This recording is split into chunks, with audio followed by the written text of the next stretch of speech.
you got involved in politics and office you held and why.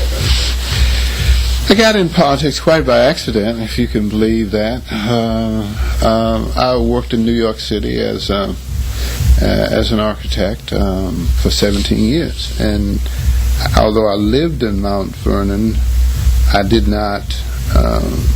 participate in Mt Vernon. All I knew was how to go to the subway and back to my house. I didn't know anything about Mt Vernon. And all the people I've since met, I met them since '77. So as I was trying to, and then the architectural profession took a nosedive, and I said, well, maybe I should try setting up my own office. And then I decided to set it up in Mt Vernon because urban renewal had torn down a lot of houses during that time. And I said, well, they're going to need an architect. So as I was trying to do that, I naturally ran into other leaders in the community. And at the same time, the mayor, August Petrillo, dies in office. And then Thomas Sharp met me at some function and asked me to ultimately join his administration. And I became the building commissioner. And then I became the chairman of the planning board, chairman of the real estate board. I was the assessor. And after 7 years, I decided that I've had enough of that. I was going to go back to architecture. But I needed some monies coming in, so I said, well, maybe I'll run for the city council. No, that would be a conflict. They had this thing called county legislator. I didn't even know what it was. And but my profile was high, and I decided that I could do this part-time and then do architecture. And ultimately, that's what I did. And I worked very hard, and I bought this building. I bought it from Grace Baptist Church. It had no roof. We did all the work in it, and every dollar I got from architecture, I put it into the building. And it took us about 2 years, and we put the building back together. So for 12 years, I did architecture and the county board of legislators. That was an important time in my life because it set the groundwork. I didn't realize it, but it set the groundwork for me to be successful at this as mayor of this city, because what it did, it gave me a countywide reputation with some very important people, and so when I became mayor, it wasn't like they were coming to Mt Vernon. They were coming to a place where they knew and they could trust me, and so we had good success. We created a lot of things in the city, and we still have a lot of work to do. And the last term, the fourth term, what I was hoping to do was to I had the confidence of the builders now. So what I was trying to do is capitalize on that and get the hotel in the downtown area. And we had 3 very serious presentations. And if we could have done that, I think the downtown area or everything around it would have changed. And that's what I was after. But God moves in mysterious ways, and so. So, what are some of the things that you did accomplish while you were there? Sanford Boulevard was probably one of the biggest things we've done. We led the county in affordable housing. We created 300-something units of housing. We did all the parks, recreation facilities. We created the roundabout, which I'm very proud of that. We renovated over 100 storefronts. We took Levisser Towers, which was a killing field, turned that around, didn't evict anybody. That was 5 big projects, housing projects. We created training programs for people who are hard to employ. We hired people off the streets that nobody wanted to touch, and DPW was a place that a lot of them, we were able to hire them. We were successful in bringing blacks and women into the fire department, police department, and we paid attention to the entourage. We paid attention to planting trees. Every place that we could, we put vegetation to relieve.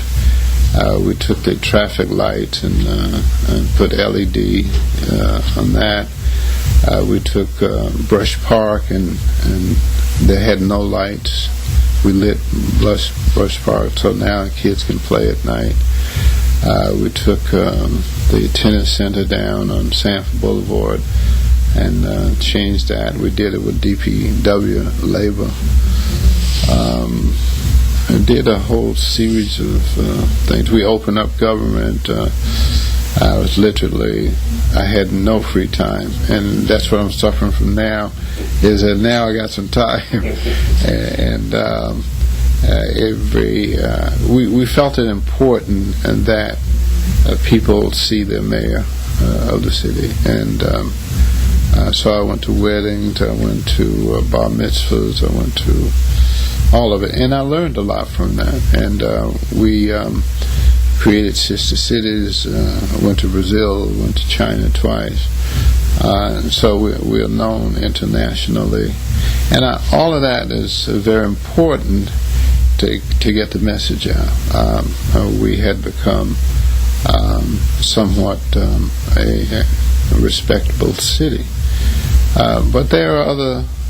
We still have a long way to go, and in terms of, I think too many people dump on Mt Vernon. We get a brunt of people who have social pathology, and we don't have the money to correct it. We brought in the Empire Development Zone. We brought that in. Pataki was very good to us, and we were able to help businesses that way. We created Arts on 3rd. We created the racing Mt Vernon Grand Prix. We created the Parade of Flags, where we tried to get all of the nations here. There are 98. We tried to bring them together through some sort of celebration. So we did a lot of things. And then this past year was this big controversial election. Maybe you can talk about that. What happened starting from the beginning? Yeah, what happened in that, I met with Clinton. It was Clinton, Reggie, Sarafa, David Ford, Clinton, and myself. And he announced that he was going to run a primary. And I said, well, and he felt that we hadn't been cooperative with him. He wanted to buy a building. He gave an example, and I wouldn't sell him the building. It's not mine to sell. This is I said, we don't sell. I have a policy. We don't sell buildings, especially in the downtown area, because I have plans for the downtown area, and if I sold those buildings, I would just have to buy them back at an inflated cost. And I was critical of the other mayor for doing that. Don't put those things out. Hold those things so when you get enough mass, you can develop. You're assembling it. Right. So So he insisted that he was going to run, and a lot of people didn't believe that he would. They looked at his record, and it was anemic on the Board of Ed and all that. So so he proceeded, and we didn't. It wasn't that we took it lightly, because 4 terms can be tricky, and just in and of themselves. And I sort of knew it would be rough because of that. But I no way envisioned that it was going to be nasty. But he promised that it would be nasty. And in fact, his sister stopped. I was from the City Hall. She stopped, said, we're taking the gloves off. And so nasty is one thing, but to be untruthful and to splatter one's character is another thing. And he professes to be a church-going person, which is another thing. So I hadn't connected this ankle bracelet and all that until later, but it started to make sense. This is how they determined that they could beat me. Well, I should just explain to our listeners what the ankle bracelet thing is. Well, I was at lunch, and Helen Blackwood called me and said, "Are you okay?" And I said, "Yes, I am okay." Why are you calling me? Because she never calls. And so, no, we'll talk about it when we come back. I said, no, you thought enough to call me, so let's talk about it. He said, well, there's a rumor out that the FBI was questioning you. So, well, we work with the FBI. Question me about what?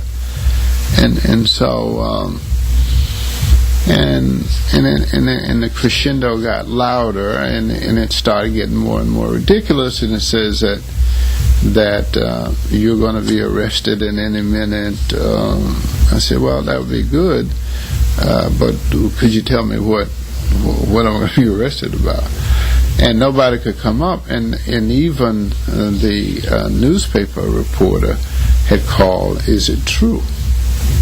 And so this now is starting to get under my skin, and I'm getting angry also. And at the same time, we start having problems with Section 8.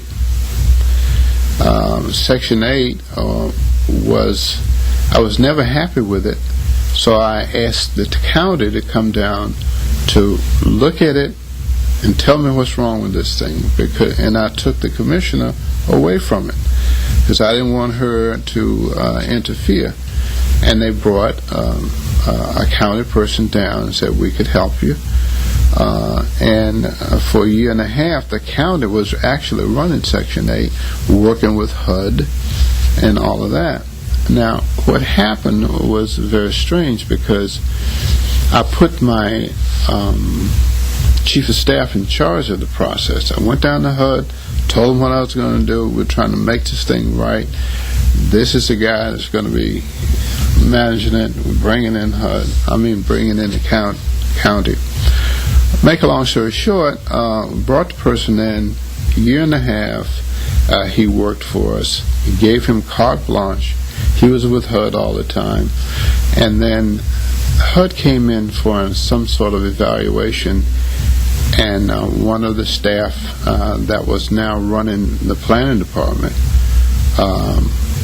I said, you better look at this, because this guy is bad-mouthing the whole city on this thing.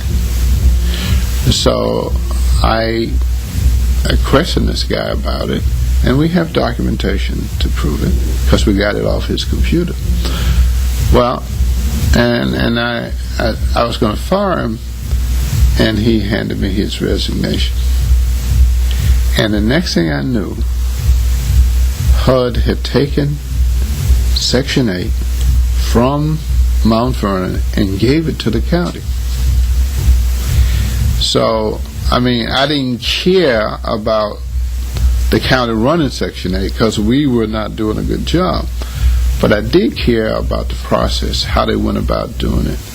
And I felt betrayed, used. And then I had a meeting with the county executive, and nothing ever came out of it. And then HUD starts to get tough, saying that we owe them $1.7 million. Well, to back this up, what Clint's campaign was saying is that where is the missing money? So he's using this. He's a county legislator. The county has taken that. Now, you would think that he would be calling and saying, what can I do to help the situation out? But he collaborated with the county to get information that he could politically use to slander me. And then after that, I said to HUD, I'm not going to pay out money that I don't know that we owe. You say we owe it. I want an auditor. So I got an auditor approved by HUD. He came back with his findings. He says we owe roughly $600,000, not $1.7 million. And but the paper, Clint and all, the money is missing. The money is missing. And then when it gets to the street, Davis stole the money. And then some people in his campaign were telling people the mayor's a thief. And then, so anything that you added on top of that, I don't care what kind of press conference we were having, what about the FBI probe? And they kept that going. What about missing money? Missing money and all that. What exactly was the money? In other words, there's an audit, and so suddenly the city owes HUD $600,000. Well, this is what happened. HUD said, you have too many people on the payroll that is not doing HUD's work. So you don't, so we, and they've been on 2 years, 9 people. We had since fired them, had to fire them. But you owe us the back money for salaries and benefits. This is in the Section 8 office? Right, Section 8 office. That's where the conflict. Now, normally if it wasn't in a political, if people wanted to solve the problem, it's an easy enough problem to solve. But it got out of hand, and it got into the political world, and it got to the papers, and everybody wanted to make this sound like this was something that it wasn't. Okay, so now this is going on, and then suddenly the FBI is in Mt Vernon. Right. Now, the FBI had, and I was surprised because I didn't know what the hell this was about. What do they want this for? I talked to the controller, and the controller was saying this has been going on, investigation has been going on for 6 years. I said, oh. See what happens, and it's a county-wide investigation. The FBI never spoke with me. In fact, never. The protocol is that they're supposed to contact the police department when they're coming into the city. And they didn't do that. And they usually excuse that they couldn't get through or something, I'm told. And so what I think happened, in fact I know happened, is they collaborated on this. They have a reason. They're investigating all of this carding business, and you have this problem, so we can knock this guy out of the box. All we got to do is come down. This is, in other words, they're investigating the carding business county-wide. Right. And because there's this issue that's being played politically with HUD, they figure there's blood in the water, and so you're an easy mark. Right. Right. So what happens if they come down here? They come down. The corporate counsel bring me the subpoenas, and I say, well, what is it? And I read it, and they wanted a box 12 feet from door number 2, get the soil box in the DPW 12 feet from a certain door. They were very specific about what they wanted. And they went and they got it, and I guess it was only 2 boxes, so I guess they wanted drama, and so they brought out empty boxes, and so Ravi Batra, who's a friend of mine, he was a lawyer, he came to see me, and so I didn't feel like at that time I was saying, well, I'm not going to make a statement. So Ravi made a statement, and because I was first of all, I was saying, what the hell is going on, and whatever it is, this is not going to be good for my election. So, but then after that, I thought we could repair the damage, but people who and there are different sentiments. One was saying that even though they loved me and they wanted to vote for me, they didn't want to see me taken out of City Hall as mayor. And that possibility was being discussed openly among the press. Oh yeah, and then you had preachers. You had some preachers who gathered. One was Darren Moore. He led, and Bishop Edwards. It was about, I don't know, about 10 of them, and they came to the conclusion that it had nothing to do with race. Has this happened? Has the FBI been involved in any other elections in Westchester County, to your knowledge? Not in Westchester County, to my knowledge. Not in this way. This is the first time that it has ever. In fact, I was talking to my chief of staff then, who was John de Blasio, and he assured me that the FBI, and he had worked, around that area, that they have a policy not to do that.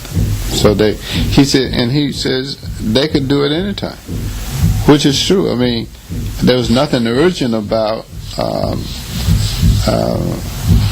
this, and I was really surprised that they would do that. Especially, I'm known to them. I've worked with them, but I don't know. So you have this court case going on right now, where suing the U.S. Attorney's Office, and essentially looking to deal with the issue of their involvement in the election, and going out, going forward from there. What do you hope to see happen? Well, the thing was not inspired by me, and which is good. There were a group of people, concerned people, who were absolutely outraged that this would happen. They were outraged that they understood the history of the relationship with the FBI and the black community. They knew that this would suppress the votes. They knew that, and they saw this as a voter suppression. And this is what many of them fought, and some people died for, to keep this, to not have people do this. They knew that the psychology of a black community is to shut down when this happens. They don't, and they also said, in effect, that this would not happen to any group of people. Black people, I can't see this happening to, for instance, Jewish groups. They are sophisticated, and black folks are just not as sophisticated. And we have still the cancer of slavery, cancer of discrimination. And so they are fearful. Some people will not, while they might agree, some people are afraid that they will be, the FBI will be hostile to them. But in my life, I am a Southerner. I came out of North Carolina A&T University. We had the sit-ins. That is still in me. All I want is to acknowledge, for future reference, that policy cannot ever happen again. And I also want to know who put the FBI. I'd like to know who were the instigators for this whole thing. Who were the instigators for putting out the ankle bracelet? Who were the instigators that saying that every time I turn around that I'm going to be arrested? Who are these people? I suspect that they're very close. I suspect that there are other politicians who are ambitious. I suspect that the viciousness must be brought out, because it could happen. And he was an elected official, said to one of my supporters that if you don't come aboard with us, you'll be smeared just like the mayor was. And so we have worked too long and too hard to try to cut through the bestiality that sometimes exists in the city, and that's why we encourage music. We encourage Arts on Third. We had people come in to Third Street. Third Street was a street of broken dreams, and we had thousands and thousands of people come into Third Street, and so and as a result of it, we have buildings going up on Third Street. People are fighting now to develop on Third Street.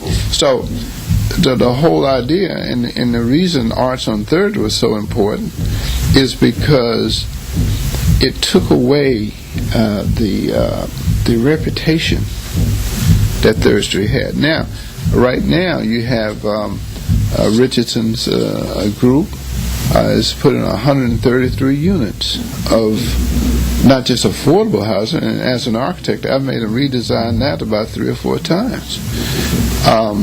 And, from what I hear, the new mayor wants to stop that project.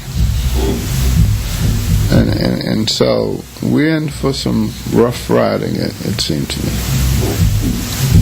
Anything you want to tell people in our audience it would be helpful for them to do to get involved? I think you have to get involved, because what happens is that not to be involved. I mean, I could have just let this go, but I thought there was a principle involved in here that's worth the money I have to spend. It's worth the agonizing moments I sometimes have, because if I don't stand up, who will?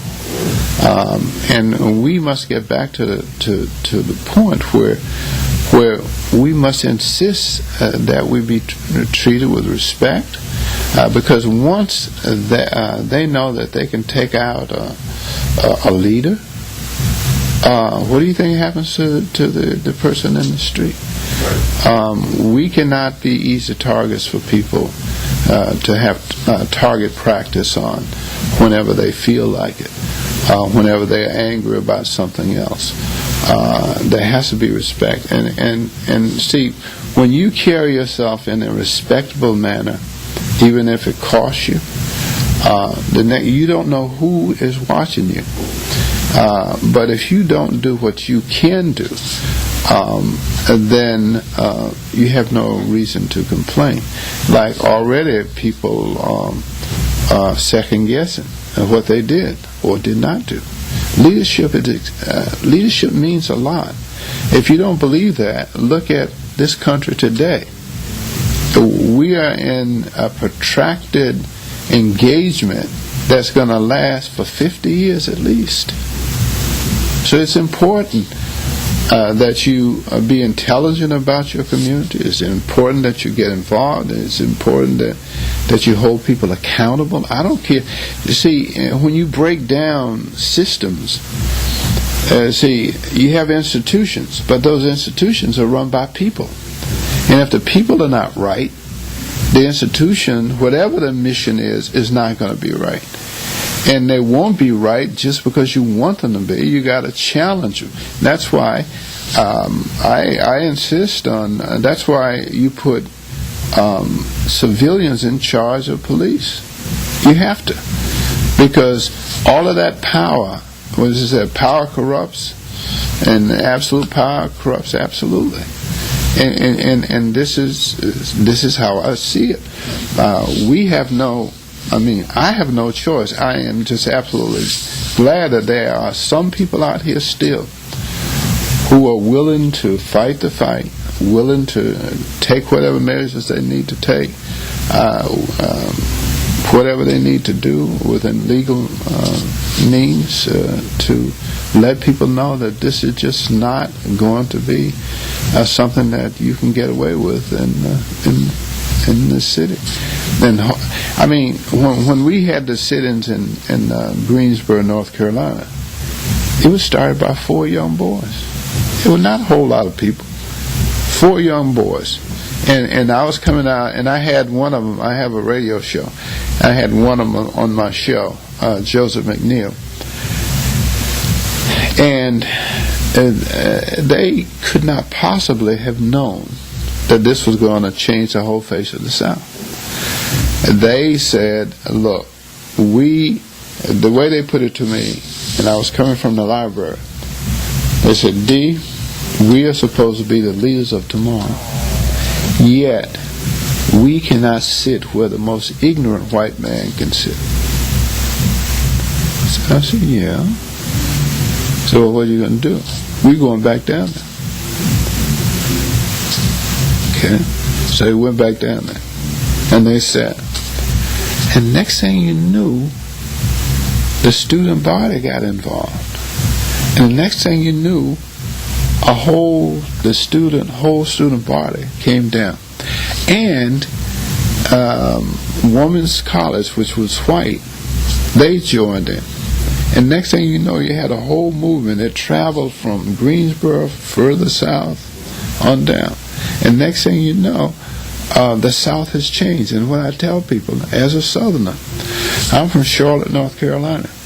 the South would not be the place that it is if it had held on to those rigid segregational attitudes. When I came to New York, I didn't know anything about pizza except Chef Boyardee. That's the only thing I knew. Now, you got French restaurants. You got Charlotte. You ever been to Charlotte? No, but my brother has a house there. It's very cosmopolitan. Yeah, Charlotte is very cosmopolitan. I mean, and when people go down, especially from the South, from the North, so many people moving down there, it's not funny. But it is there because their attitude had to change. And it wouldn't change by itself. So this catalyst for change made a difference that they didn't even understand. When I was went to school in Greensboro, North Carolina, there was only one little motel. It was really a motel where black folks could stay.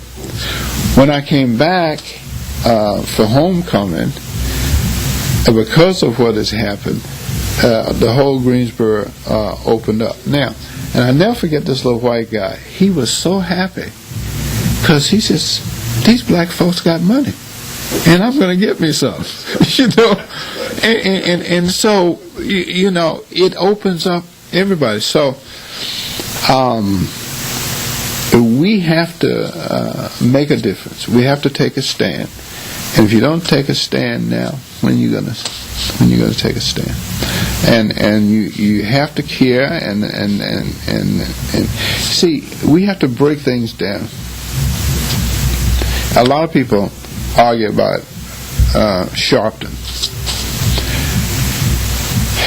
A lot of people just don't like Sharpton. He stirs up stuff and he does it.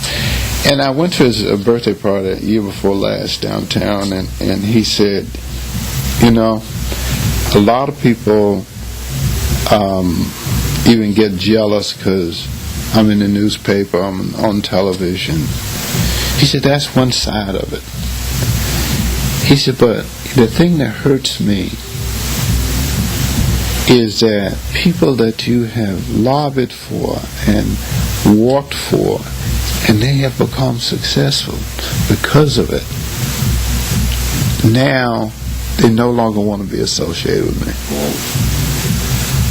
He says, that hurts. And I go back to this election. A lot of people that I put in office, a lot of people that I hired that nobody else would hire, the firemen, all that, open up that process. And they went against me for somebody that they didn't even know. So I could relate to that. Now, God works in mysterious ways. I probably would have died in that job, and they still wouldn't have cared. So God moves in mysterious ways, and He said, "This fool don't know when to quit." So I'm going to have to step in. I got parole because but it was like a cesspool of.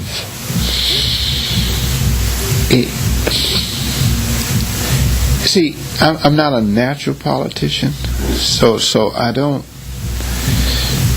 I believe that you should help people, and I think you should be open to as many people as you can.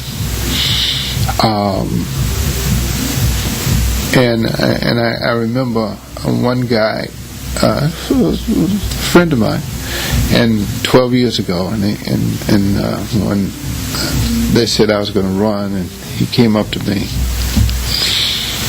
He says, I hear you running for mayor. I said, maybe. He says, well, let me tell you one thing. If you run, I'm supporting Blackwood, who was the mayor then. Okay, that's fine. And if he doesn't run, I'm supporting Jubilee, who was a councilman. That's fine. And if they don't run, I'm going to find somebody else, because you're a goddamn social worker. Said, we don't need no damn social workers. I said, but You missed the point. That's what mayors are. They're more than that. But at the end of the game is how many people you can help. How many people can you house? How many kids can you make an example of? How many programs can you create so that they have diversion from the street? People are social animals. And if you don't understand that, it's not the job for you. And being an architect, of course, makes a difference too, how you look at the world. Architects are always happy to change things, because that's what we do. So when we come into a room, we want to change it. We come into a city, we want to change it. So that's a challenge. Ultimately, that did me in, but that's I'm staying on too long. But I wanted to see, and I thought I could get that hotel. And once I got that, everything else, then I'm ready to go. And we had moved to where people no longer said Mt Vernon. You go into Mt Vernon? And I'll tell you a quick little story. I was in the county board of legislators, and Ed Brady, who was the chairman of the board, said, one day they're going to ask you to run for mayor. Don't do that. I says, why not? Yeah, I said, I'm not interested anyway, but why not? He says, because you'll never change that city. And they will blame you for everything that goes wrong. And I didn't believe it then. I don't believe it now. I think it can change, but I think people look at White Plains and they look at New Rochelle, and they don't know why Mt Vernon is not on par with them. Well, there's a good reason for it, and one is leadership. McCallion made White Plains. It took 30 years for New Rochelle to get where it is. We've just been operating for 12. So there's a whole people in Yonkers. We were Yonkers waterfront when I was on the Al Del Bello. They were discussing that when he was mayor. 72. You're right. I mean, so, when people see things, they don't make a correlation. And the other thing, a problem I had, was when we did a survey, there were 5,000 people that never voted for me as mayor in this city right now, because they weren't here. So they never knew the change. So when they see Sanford Boulevard, they see it. What's the big deal about that? They don't see it. They look at Leveson Towers. They see it. Leveson Towers, I think I won by 2 votes. And Leveson Towers, which I changed. Why? Because when we were campaigning in there, although we got a great reception, Ruth Thompson, who was then supported me, she says, this is frightening. I said, why? I don't know anybody in here. These are not the people. And so they have moved into a situation that they made no comparison to. Right. And so there's a lot of ignorance about what happened. Right. And so it made no difference to them. And so they don't know me, never voted. So if he's a crook, he must be a crook. Right. FBI comes in, get this crook out of here. And no historical sense at all. No historical sense. And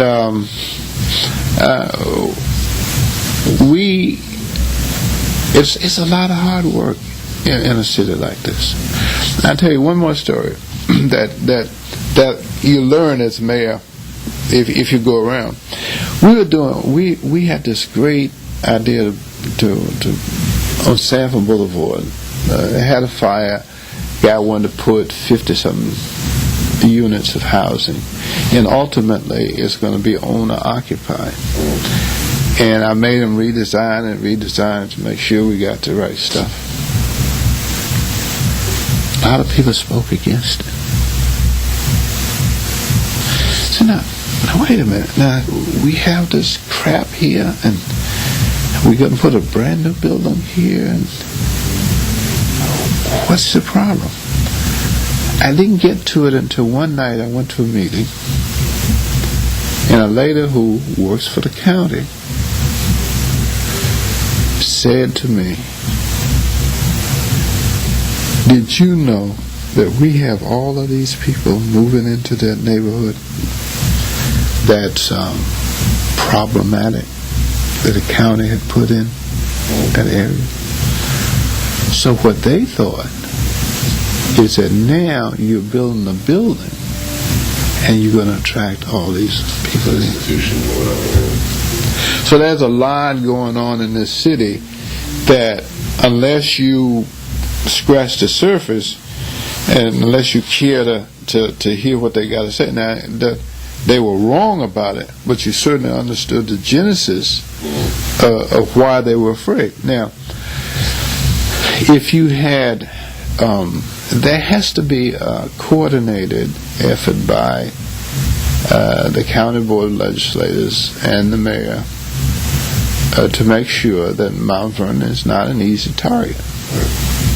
I mean, we believe that people have value, but we also understand that there are a lot of damaged people that we cannot help, and it should be spread out. I mean, Yonkers and Mount Vernon can't be the only place. It's a refuge, and often it is. I was thinking that for a long time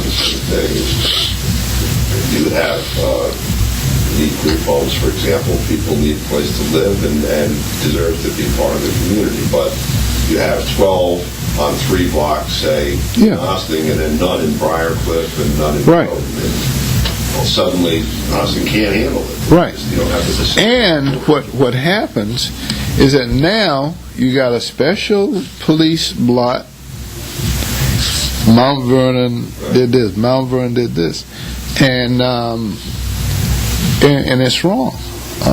But they've been doing that for years and years and years, and they take the money, they use the statistics, take the money, and use it for something else. And I was vociferous about that. And then I had to hustle for jobs in the summer, and they were cutting jobs, and the head of DSS came down, and I raised high holy hell. I mean, I was ugly. I left the room. But as a result, he got me those jobs. Because I said, look, I got all of these kids. We have probably 80,000 people living in this 4.2 square miles. Let's see, we have 20,000 people living here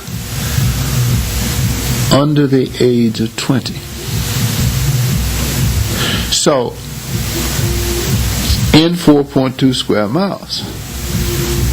Now, you know that's a troubled population. I don't care how you cut it, and if you put and then if you overarch that with a school system. And then the other thing is that 60% of the budget goes to the schools. Now, people argue about, I was running this city on 27 cents out of the dollar. You can't do that no more. I explained that to Clint. You can't do that. So you got to continue to expand the economy, put as many people to work as you possibly can, so that they can pay their bills, so they don't want to be coming in your house taking your stuff. They're not going to starve. I said, you think your Lexus is going to be safe if this guy is hungry? Case in point, a guy came by my house the other day. I was digging in the yard. He said, "You Mayor Davis?" "Yeah." "Mayor Davis, I'm hungry." I said, "Well, what are you doing way over here?" I mean, so I don't know. He gave it, but I said, "Have you been in jail?" "Yeah." "Did 10 years." I said, and that's a common story. Yeah, no. And nobody wants to hire him. They won't hire him. He's got a prison record. Right. There's no jobs anyway. Right. But even if there were a job, he's last. Absolutely.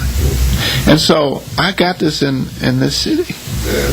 So, and then training programs, we tried training programs, DPW, but it's not enough, but you got to do something. I go to the streets, talk to the kids who are gangbangers, and when you get one-on-one, they're not bad. In a group, it might be a different story. So I think I got plenty. So thank you very much for coming. I really appreciate it. Thanks for your time. I appreciate it. So you know where we are now. Yes, I do.